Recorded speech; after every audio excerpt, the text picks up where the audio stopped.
الحمد لله رب العالمين والصلاة والسلام على رسولنا محمد صلى الله عليه وسلم وعلى آله وأصحابه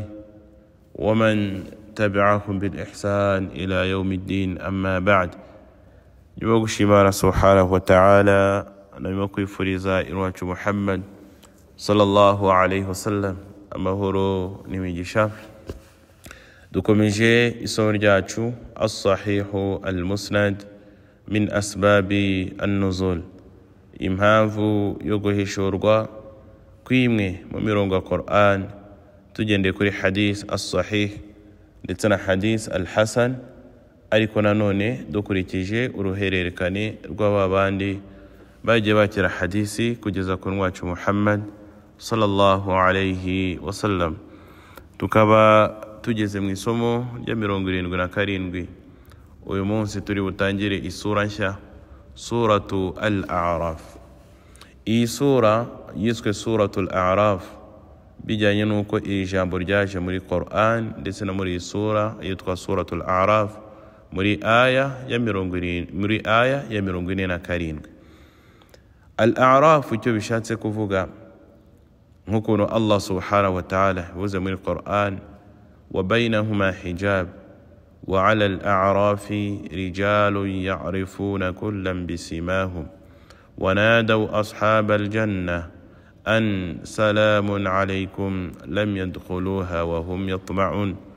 wa idha surifat absaruhum tilqa'a ashabin nar qalu rabbana la taj'alna ma'al qawmi adh-dhalimin wa nada أصحاب الأعراف رجالا يعرفونهم بسيماهم قالوا ما أغنى عنكم جمعكم وما كنتم تستكبرون إلى آخر الآية. مريزي آية دسومني آية يا 47 ndetse na 48 ndetse na 49 ziratwereka neza yuko iri jambo al-a'raf ryaje muri iyi sura. Akaba ariyo mpamvu iyi sura yacu yiswe suratu al-a'raf. Ese al-a'raf ni iki bishatse kuvuga? Allah subhanahu wa ta'ala atubwira ngo bainahuma hijab, babandi bazaba bari mu ijuru rya Allah subhanahu wa ta'ala ndetse n'umuriro bazaba bafite ikibatandukanye. Nukuvuga ngo umuriro uzaba uri munsi ndetse n'ijuru rya Allah subhanahu wa ta'ala rizaba riri hejuru. Ikizaba gitandukanye umuriro wa Allah subhanahu wa ta'ala ndetse n'ijuru hari ahantu Allah subhanahu wa ta'ala yahise al-a'raf cyangwa se n'uruzitiro ruzaba ruri hagati y'ijuru rya Allah subhanahu wa ta'ala ndetse n'umuriro wa Allah subhanahu wa ta'ala. Aha hantu hitwa al-a'raf hari abantu nanone bazaba baragenewe yuko bazaguma aho ngaho. Kubera iki? Kubera yuko ibikorwa byabo ntago bizaba bibemera kuba bajya mu ijuru rya Allah subhanahu wa ta'ala ndetse na nubwo bizaba bibemerera kuba bajya mu muriro,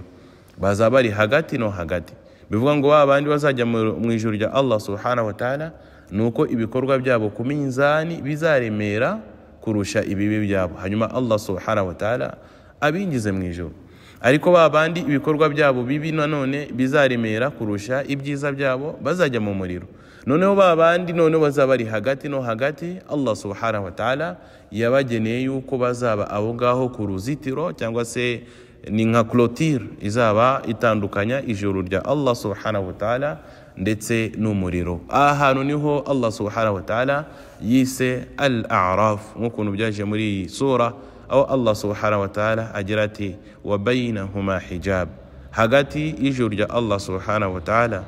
ndetse n'umuriro wa Allah subhanahu wa ta'ala hazaba harimo uruzitiro cyangwa se ipaziya izatandukanya aba bantu bazaba bari mu ijuru rya Allah subhanahu wa ta'ala ndetse n'umuriro wa Allah subhanahu wa ta'ala. Wa 'ala al-a'rafi rijalun ya'rifuna kullam bisimahum, ndetse naho ngaho kuri al-a'raf hazaba harimo bamwe mu bagabo cyangwa se mu bantu Allah subhanahu wa ta'ala yagennye yuko bazaguma aho ngaho, bazajya bareba hejuru babone abantu bo mu ijuru babasuhuze bagira bati assalamu alaikum, amahoro ya Allah subhanahu wa ta'ala abane namwe lam yadkhuluha wa hum yatma'un, baza batarinjira mu ijuru rya Allah subhanahu wa ta'ala kandi bifuza nanone kuba bajya muri iryo juru rya Allah subhanahu wa ta'ala. Ariko ngo nanone wa idha surifat absaruhum, ngo mu gihe bazabatera noneho amaso cyangwa se mu gihe bazaba ari aho ngaho kuri al-a'raf, kuri iyo paziya cyangwa se aho ngaho kuri urwo ruzitiro, bazajya bareba nanone munsi yabo babone abantu bari mu muriro Allah subhanahu wa ta'ala. Nibamara ko bareba bavuga ati qalu rabbana la taj'alna ma'al qawmi adh-dhalimin, nyagasani wacu turagusaba yuko utadushira hamwe n'ababandi b'abanyabyaha cyangwa se babandi bahuguje imitima yabo. Bivuga ati ngo aha hantu hihariye Allah subhanahu wa ta'ala yagenye yuko babandi ibikorwa byabo byiza ndetse n'ibibi bizaba bingana, hiswe al-a'rafu cyangwa se hiswe al-a'raf. Bivuga ati aha hantu niho haje muri aya, ndetse ni naho babantu ibikorwa byabo bibi n'ibyiza bizaba bingana bazaba bari mu gihe bazaba bategereje itegeko rya Allah subhanahu wa ta'ala. Iyi sura yacu rero yitiriwe aho hantu hiswe al-a'raf cyangwa se hahandi aba bantu ibikorwa byabo bizaba bitemera kuba bajya mu ijuru rya Allah subhanahu wa ta'ala, ndetse n'umuriro bazaba bari aho ngaho, niho hiswe al-a'raf cyangwa se niho iyi sura yacu izina ryayo rituruka, iri kuri iryo jambo al-a'raf. Aya yacu y'uno munsi insha Allah ni aya nanone ya 31 igaragara muri iyi sura, akaba ari nayo aya yonyine rukumbi Imam Muqbil bin Hadi yagaragaje muri iyi sura sababu nuzul, impamvu yo guhishurwa kuri iyi aya yacu. Qawluhu ta'ala ya bani adam khudhu zinatakum inda kulli masjidi. Allah subhanahu wa ta'ala aratubwira muri aya ya bani adam, yemwe benadamu, khudhu zinatakum inda kulli masjidi, mufate imirimbo imitako yanyu igihe muzaba mugiye gusari cyangwa se kwambaza Allah subhanahu wa ta'ala. Allah subhanahu wa ta'ala aratubwira muri aya ndetse akanatubwira yuko ari itegeko mu gihe twaba tugiye gusari kuba twafata imitako ndetse na bya bindi twambara tugiye kurimba mu gihe tugiye kwambaza Allah subhanahu wa ta'ala. Kubera iki Allah subhanahu wa ta'ala yahishuye iyi aya ya 31 igaragara muri sura yacu no munsi, surati al-a'raf. قال الإمام مسلم رحمه الله تعالى قال حدثنا محمد بن بشار قال حدثنا محمد بن جعفر وحدثني أبو بكر بن نافع واللفظ له قال حدثنا شعبة عن سلمة عن مسلم عن سعيد بن جبير عن عبد الله بن عباس رضي الله عنه قال كانت المرأة تطوف بالبيت وهي عريانة فتقول من يعيرني تطوافا تجعله على فرجها وتقول اليوم يبدو بعضه أو كله فما بدا منه فلا أحله فنزلت هذه الآية. مري حديث غرغر مجتبة إمام مسلم حديث عبد الله بن عباس niyo ije kutubwira sababu nuzul, impamvu yo guhishurwa kuri aya yacu ya 31 igira iti ya bani adam khudhu zinatakum inda kulli masjidi. Abdullah ibn Abbas radiyallahu anhu aratubwira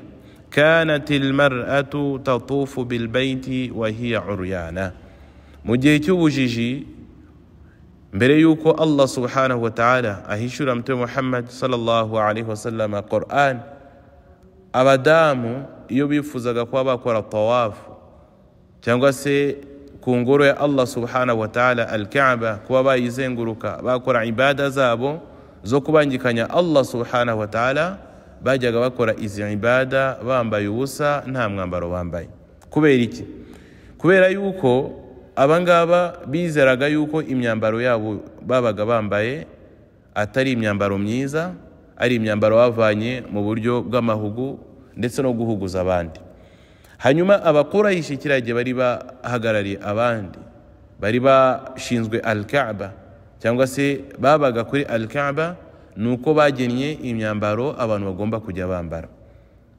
abantu iyo bageraga hariya kuri Al-Kaaba cyangwa se i Makka baturutse mu yandi moko mu bindi bice bitandukanye, iyo bageraga hariya nuko bavanagamo ya myambaro yabo bari basanzwe bambaye, kubera yuko bizeraga yuko iyo myambaro bayibonye mu buryo butari bwiza cyangwa se mu buryo bw'amahugo, bakambara imyambaro yabugenewe kugira ngo bazenguruke Al-Kaaba ariko mu buryo bwo kubangikanya Allah subhanahu wa ta'ala. Nibutsa yuko Al-Kaaba yubatswe na Ibrahim, ariko Allah subhanahu wa ta'ala nuko yigishije abantu kiriya gihe uburyo bagomba gukora tawafu n'uburyo bagomba gukora hijja, ariko uko imyaka yagendaga iza yegera imbere abantu bahinduye amategeko ya Allah subhanahu wa ta'ala kugeza ubwo bisanze muri shirki ndetse no kubangikanya Allah subhanahu wa ta'ala. Ariko bari bazi ubuhambare bwa Al-Kaaba, bari bazi yuko Al-Kaaba ari ingoro ya Allah subhanahu wa ta'ala. Abakuraishi kiriya gihe kubera yuko babangikanyaga Allah subhanahu wa ta'ala, ariko ntago byababuzaga kuba bamenya ubuhambare bwa Al-Kaaba, kugeza ubwo bagennye noneho imyambaro yihariye bazajya bambara mu gihe bagiye gukora at-tawafu cyangwa se kuzenguruka Al-Kaaba. Bivuga ngo abadamu noneho babaga baturutse mu bindi bice cyangwa se bakomoka mu moko atandukanye atari ubwoko bw'abakuraishi, iyo bageraga noneho i Makka bakabura imyambaro bambara, byabaga ngombwa yuko noneho bazenguruka Al-Kaaba nta myambaro bambaye. Nabyo Abdullah ibn Abbas ari kutubwira, kanat almar'atu tatufu bilbayti wa hiya uryan, abadamu ndetse n'abagabo babaga bageze hariya kuri Al-Kaaba bakabura imyambaro bambara, bajyaga bakora tawafu cyangwa se bazengurukaga Al-Kaaba bambaye ubusa. Fataqulu man yu'iruni titwafa, kugeza ubwo abadamu bagiraga isoni bagasaba abadamu b'abakuraishi kuba babaha imyambaro mu gihe imyambaro yabaga yabuze cyangwa se yabaye mike. Taj'aluhu ala farjiha, imyambaro bayisabaga kugira ngo nibura babone yuko bahisha ubwambure bwabo cyangwa se ibice byabo by'imbere.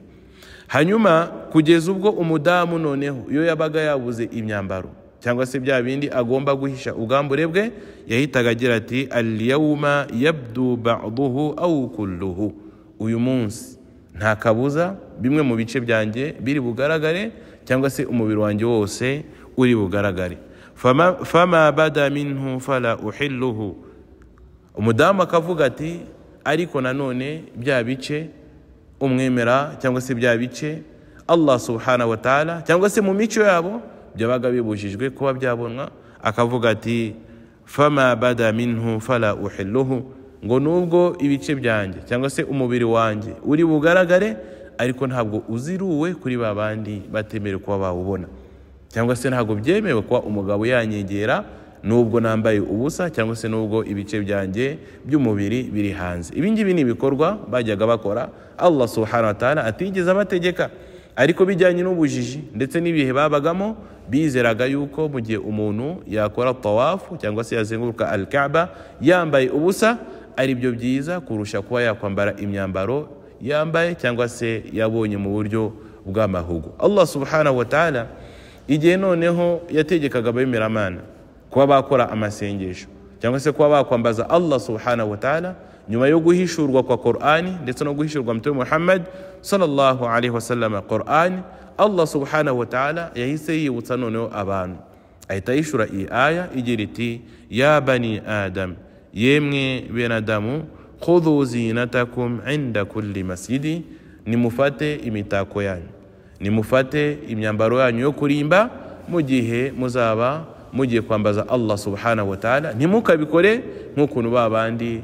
bababanjirije cyangwa se babandi bari mu gihe cy'ubujiji bajyaga babikora. Bivuga ati Allah subhanahu wa ta'ala yahishuye iyi aya kugira ngo yereke anagaragarize abemeramana kera gihe bamaze gukurikira Mtume Muhammad sallallahu alaihi wasallam yuko mu gihe bazaba bagiye gukora amasengesho ndetse no kwambaza Allah subhanahu wa ta'ala batagomba kuyakora bambaye ubusa nk'ukuntu babandi abakuraishi bajyaga babikora mu gihe cy'ubujiji cyangwa se mbere yo guhishurwa kwa Qur'an cyangwa se yo guhishurwa Mtume Muhammad sallallahu alaihi wasallam Qur'an. Iyi niyo sababu nuzul, niyo mpamvu yo guhishurwa kuri aya, aho Allah subhanahu wa ta'ala hishuraga iyi aya abyira abemeramana ndetse n'abandi bakurikiye Mtume Muhammad sallallahu alaihi wasallam yuko bitemewe kuba bakwambara ubusa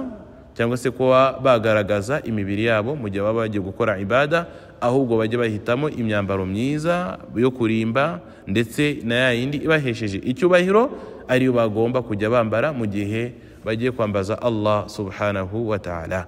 Mbere na mbere twumva muri aya yacu ndetse no muri hadisi yacu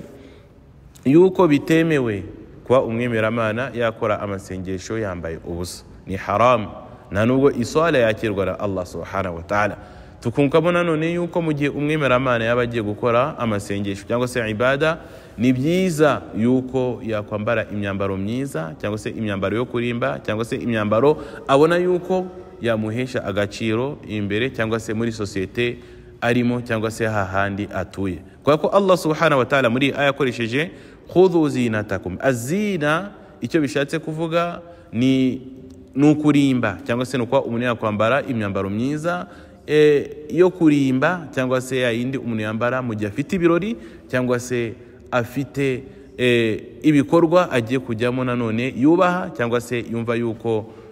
bihambaye cyangwa se bihambaye cyane. Bikaba bibabaje kwa umuntu ashobora kuba mu gihe cyo gusari aribwo yakwambara ya myambaro abona yuko atari myiza, abona yuko itamuhesheje icyubahiro, nyamara mu gihe abagiye guhura n'abantu bakomeye cyangwa se na directeur runaka w'ikigo runaka cyangwa se n'umutegetsi runaka yambara cyangwa se agahitamo ya myambaro myiza. Ariko mu gihe abagiye gusari agahitamo ko yakwambara training cyangwa se yakwambara imyambaro itamuhesheje icyubahiro cyangwa se ya myambaro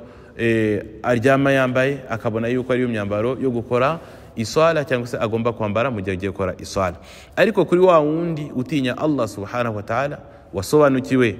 idini, ni byiza mu gihe umuntu yaba agiye gusari cyangwa se yaba agiye kuganira na Allah subhanahu wa ta'ala kuba yakwambara imyambaro myiza ndetse yo kurimba nk'uko Allah subhanahu wa ta'ala yavuze muri aya khudhu zinatakum inda kulli masjidi, nimufate imitako yanyu ya myambaro mwambara mugiye kurimba mu gihe muzaba mugiye gukora amasengesho cyangwa se kwiyegereza Allah subhanahu wa ta'ala.